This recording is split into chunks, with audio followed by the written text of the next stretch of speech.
Hi hello welcome to Bala's kitchen. ருசிச்சு சாப்பிடுங்க.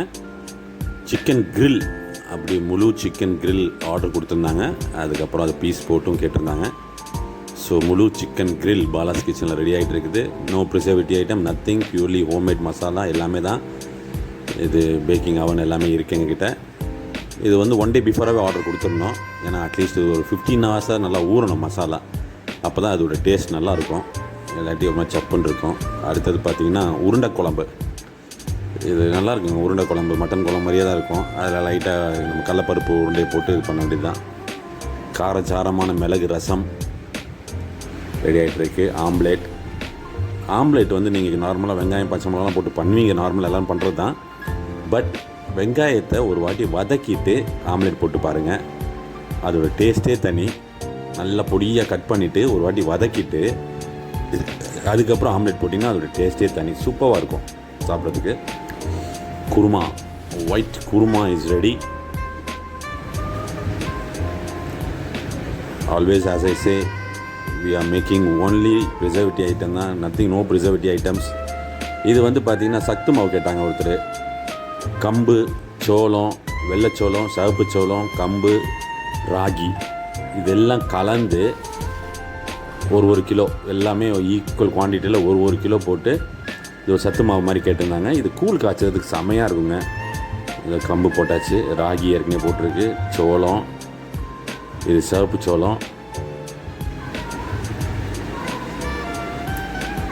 ரொம்ப ஸ்ட்ரென்த்து, ரொம்ப ஸ்ட்ரென்த். இது வாரத்தில் ஒரு 2-3 நாளாவது இதை கூழாவோ களியாவோ செஞ்சு சாப்பிட்டோம்னா வேறு லெவலாக இருக்கும். இல்லை கஞ்சி மாதிரியும் சாப்பிட்லாம். நம்ம நார்மலாக கரைச்சிட்டு கஞ்சி ஆக்கிட்டு திக்காக்கிட்டு கொஞ்சம் பால் ஊற்றி ஒரே ஒரு ஏலக்காய் தட்டி போட்டு அதில் சர்க்கரை போட்டு சாப்பிட்லாம். சர்க்கரை எல்லாமே சாப்பிட்லாம், சால்ட் லைட்டாக போட்டு சாப்பிட்லாம். சூப்பராக இருக்கும்.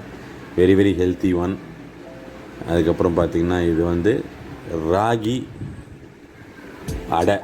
ராகி அடை வந்து கொஞ்சம் திக்காக தான் இருக்கும், தடியாக இருக்கும். தட்டி ரொம்ப சிம்மில் வச்சு ஸ்லோவாக தான் பண்ணணும். இது ரொம்ப ஸ்பீடாக பண்ணணும்னு நினச்சோம்னா உள்ளே வேகாது.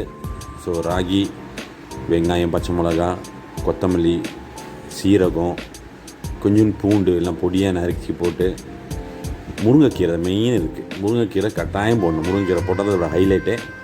முருங்கைக்கீரை போட்டு ரொம்ப தண்ணியாக இல்லாமல் கொஞ்சம் செமி சாலிடாக பிணைஞ்சு வச்சுக்கணும், நல்லாயிருக்கும்.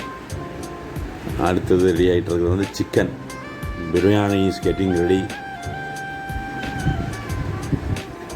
சிக்கன் பிரியாணி, சிக்கன் ஆர்டர் நிறையா வந்துகிட்டே இருக்குது. மக்கள் சிக்கனில் தான் இருக்காங்க எல்லாருமே.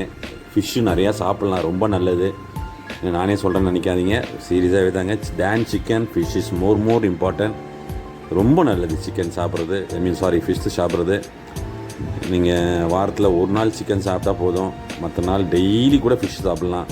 அது மெயினாக சின்ன சைஸ் ஃபிஷ்ஷு, ஸ்மால் சைஸ். ஆக்சுவலாக என்ன சொல்கிறாங்கன்னா 6 inch fish is more important அப்படின்றாங்க. மோர் ஹெல்த்தி, ப்ரோட்டீன் அதிகம். அது வந்து ஒமேகா 3 நிறையா இருக்குது அதில். அந்த மாதிரி சின்ன மீனில் தான் ரொம்ப சத்து இருக்குன்றாங்க. டியூனா ஃபிஷ்ஷு, ஐல, மத்தி, அதுக்கப்புறம் பார்த்திங்கன்னா இந்த மாதிரி சின்ன மீன்லாம் ரொம்ப நல்லது. இந்த சில ஃபிஷ்லாம் வந்து ஹெல்த்துக்கு ரொம்ப நல்லது. அது மத்திலாம் பார்த்திங்கன்னா வேறு லெவல், ரொம்ப நல்லது. Chicken biryani is getting ready. Super ஆகிட்டே இருக்குது. அதுதான் தம் போட வேண்டியது தான். அரிசியை போட்டாச்சு. உங்களுக்கு வேணும்னா ஆர்டர் பண்ணுங்கள், கால் பண்ணுங்கள்.